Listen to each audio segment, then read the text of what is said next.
أعوذ بالله من الشيطان الرجيم. بسم الله الرحمن الرحيم. قل أوحي إلي أنه استمع نفر من الجن فقالوا إنا سمعنا قرآنا عجبا يهدي إلى الرشد فآمنا به ولن نشرك بربنا أحدا وأنه تعالى جد ربنا ما اتخذ صاحبة ولا ولدا وأنه كان يقول سفيهنا على الله شططا وأنا ظننا أن لن تقول الإنس والجن على الله كذبا وأنه كان رجال من الإنس يعوذون برجال من الجن فزادوهم رهقا وأنهم ظنوا كما ظننتم أن لن يبعث الله أحدا وأنا لمسنا السماء فوجدناها مليت حرسا شديدا وشهبا وأنا كنا نقعد منها مقاعد للسمع فمن يستمع الآن يجد له شهابا رصدا وأنا لا ندري أشر أريد بمن في الأرض أم أراد بهم ربهم رشدا وأنا منا الصالحون ومنا دون ذلك كنا طرائق قددا وأنا ظننا أن لن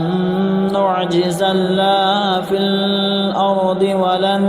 نعجزه هربا وأنا لما سمعنا الهدى آمنا به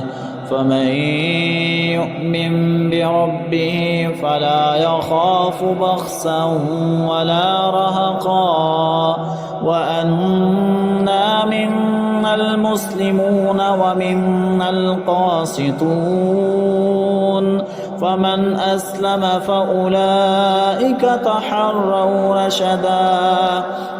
وأما القاسطون فكانوا لجهنم حطبا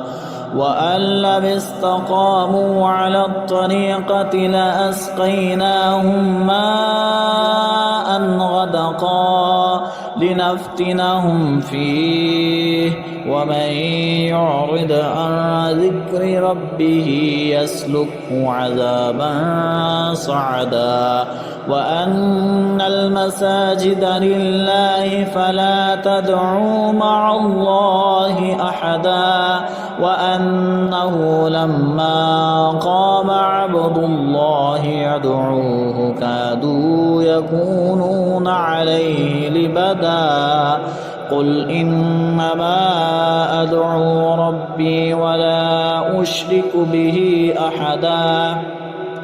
قل إني لا أملك لكم ضرا ولا رشدا قل إني لن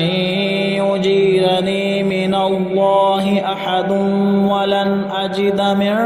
دونه ملتحدا إلا بلاغا من الله ورسالاته ومن يعص الله ورسوله فإن له نار جهنم خالدين فيها أبدا حتى إذا رأوا ما يوعدون فسيعلمون من أضعف ناصرا وأقل عددا قل إن أدري أقريب ما توعدون أم يجعل له ربي أمدا عالم الغيب فلا يظهر على غيبه أحدا إلا من ارتضى من رسول فإنه يسلك من بين يديه ومن خلفه رصدا ليعلم أن قد أبلغوا رسالات ربهم وأحاط بما لديهم وأحصى كل شيء عددا